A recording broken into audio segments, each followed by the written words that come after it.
Hello, hello, hello. This is Dr. Bad Vibes. You remember what it was like when you got the internet? I sure do. You remember when you first got the internet? These people sure do, because it was just recently. So a remote Brazilian tribe are given the internet, are now viewing graphic porn, falling for online scams, and hooked on social media, just like our grandparents when the internet came out, right?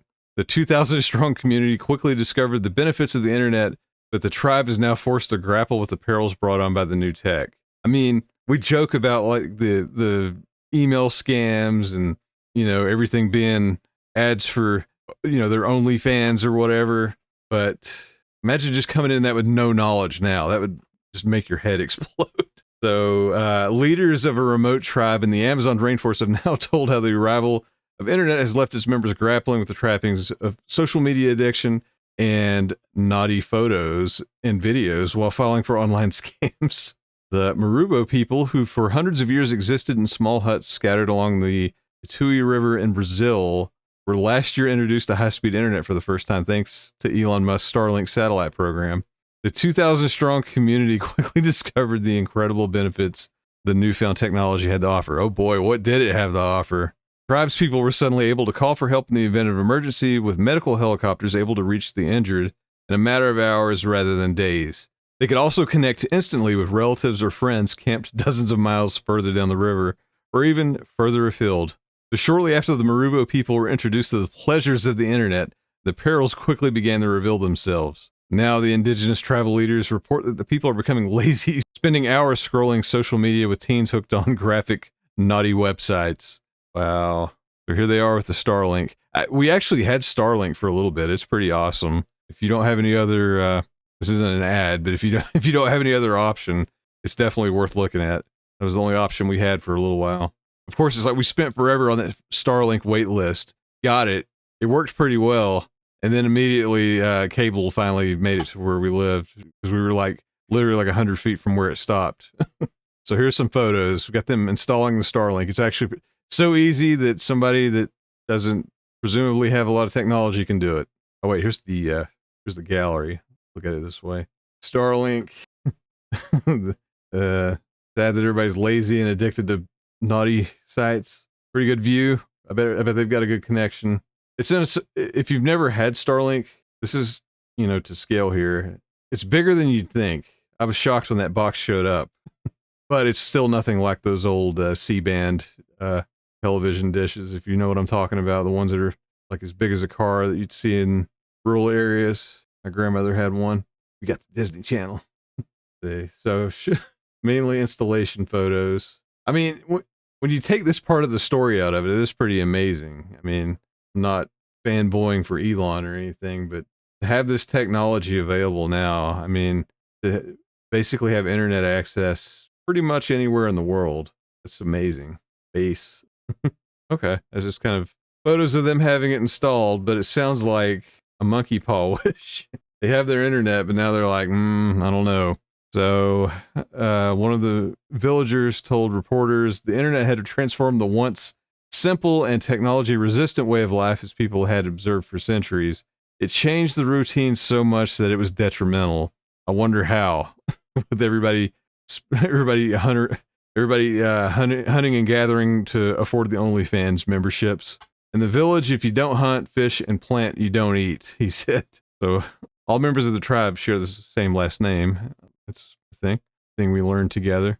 So he said the sudden exposure to naughty websites had precipitated a worrying rise in overt naughty behavior in a culture where kissing in public is seen as shocking. Wow. He said young men were sharing explicit videos in group chats, adding that some prominent figures in the tribe had reported seeing more aggressive behavior from young men. He also warned that despite being more connected than ever before, members of the tribe had retreated from in-person social contact and had stopped speaking to their own families.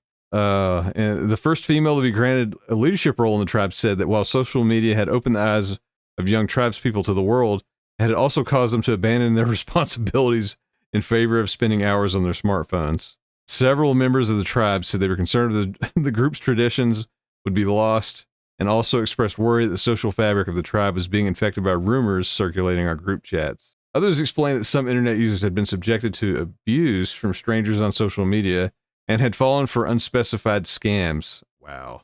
So one of the elders put it simply, things have gotten worse. Young people have gotten lazy because of the internet. They're learning the ways of the white people. Oops. Sounds like they're learning something we learned years ago, unfortunately. So as they point out, social media and naughty website addiction, online scams, misinformation, and a decline in real-life social skills are all byproducts of constant internet usage that have long plagued the developed world. Hi. But unlike those living in major urban centers who have become acquainted with the internet and smartphones as the technology steadily developed over time, the lives of the Marubo people changed immediately as they were confronted with the full capability of technology overnight.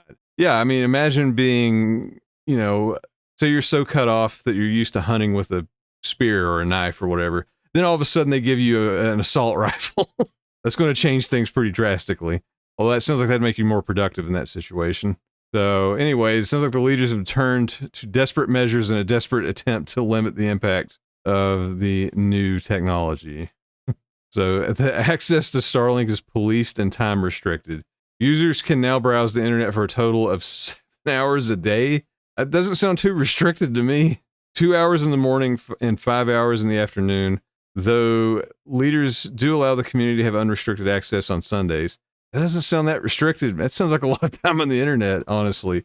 I mean, I use mine for work, but if you cut that out of it, like, I'm here on the internet now. I don't even feel like I use it that much, you know, in that regard. So this policy is seen as a temporary measure while the community adapts and figures out how to better integrate technology into daily life. But just like the rest of the world, the Marubo people have no intention of going back to a life without internet, even with all its negative impacts and stark view. Because why would you? There's memes and funny animal videos and dancing on TikTok. I think the internet will bring us much more benefit than harm, probably, hopefully. So the leaders have been clear, we cannot live without the internet. So, and even in spite of her complaints, the elder said, please don't take our internet away. Oh, imagine never seeing the internet until now. You get 2024 internet now for the first time. I feel like your brain would just blow out of your ears. I wouldn't know what to do. Although it sounds like fall for scams and look at naughty stuff.